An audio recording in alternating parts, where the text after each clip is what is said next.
રાજકોટ મહાનગરપાલિકાની અંદર ઢોર ડબ્બાની અંદર જે ગાયોના મૃત્યુ થઈ રહ્યા છે એ કોઈ કાળે મહાનગરપાલિકા સ્વીકારવા તૈયાર નહોતી। ત્યારે અમારા કોર્પોરેટર વોર્ડ નંબર 15ના માલધારી સમાજમાંથી આવે છે બેન શ્રી કોમલબેન ભારાઈ દ્વારા પ્રશ્ન પૂછવામાં આવ્યો હતો કે 15 જૂન 2024 ઢોર ડબ્બાના કેટલા ઢોર હતા અને કઈ કયા પ્રકારના ઢોર હતા। ત્યારે કોર્પોરેશને એવું સ્વીકાર્યું કે 15 જૂન 2024ના રોજ 1345 ઢોર, જેમાં ગાય 166 હતી, વાછડી 85 હતી, બળદ અને ખૂટ થઈને 210, વાછડા 885 હતા, 5 બકરી 4 હતી ભેગી।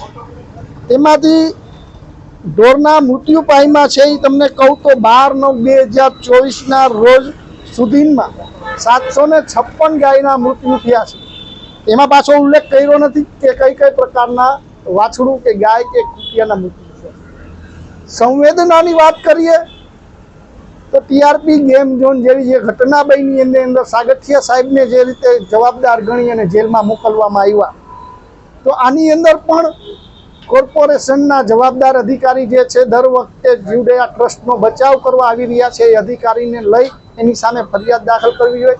કોર્પોરેશને ફરિયાદી થવું જોઈએ, બધાય થવાના છે, હિન્દુ લોકો થશે, ગૌરક્ષકો થશે, માલધારી સમાજ થશે, પરંતુ જેમ ઘટના બની નડિયાદની અંદર ગૌશાળાની અંદર 200થી વધારે ગાયના જ્યારે મૃત્યુ થતા ખાધા પીધા વિનાના ઘાસચારાના પાણીના અભાવે, ત્યારે નડિયાદની પોલીસ દ્વારા તાત્કાલિક અસરથી પોલીસ ફરિયાદી ત્યાં થઈ હતી અને કોર્ટે જજમેન્ટ આપ્યું હતું કે ગુનો દાખલ કરી બધાની જેલમાં। હમણાં આપણે તાજેતરનો દાખલો જોયો, જ્યારે 28 તારીખના રોજ ગાયના મૃત્યુ થયા, ત્યારે 29 તારીખના રોજ બોટાદની અંદર એક ઘટના બની જ્યાં ગૌશાળાની અંદર ઘણી ગાયોના મૃત્યુ થયા, ત્યારે એને દફનાવી દેવામાં આવી હતી। ત્યારે ત્યાં પોલીસે જઈને પંચનામું કરીને પોલીસ ફરિયાદ કરી અને તાત્કાલિક અસરથી ત્યાંના જે મહાત્મા હતા એને પકડીને જેલમાં નાખ્યા। તો આમાં કોની લાજ કાઢવાની છે કે આ જે અધિકારી છે, ઢોર ડબ્બાના ઇન્ચાર્જ છે જે જીવદયા ટ્રસ્ટ, એ આજે ઓન પેપર એવું બોલી રહ્યા છે કે ભાઈ કોર્પોરેશનના અધિકારીનો આંકડો આપવામાં ભૂલ છે, કોર્પોરેશનના અધિકારીને આંકડો આપવામાં ભૂલ છે, તો તમે કહો કેટલી ગાયના મોત થયા। પરંતુ કહેવાનું કાંઈ નથી, ગાયોના મોત થઈ રહ્યા છે રોજે રોજ, અધિકારીઓ સ્વીકારવા તૈયાર નથી। નાના એવા એક બાળકે દિવાલ તોડી અને એક ઢોર ડબ્બાની દિવાલ તોડીને તોડવાનો પ્રયાસ કર્યો હતો, ત્યારે બાળકને પકડી અને પોલીસ સ્ટેશને લઈ જનાર આ જ અધિકારીઓ હતા।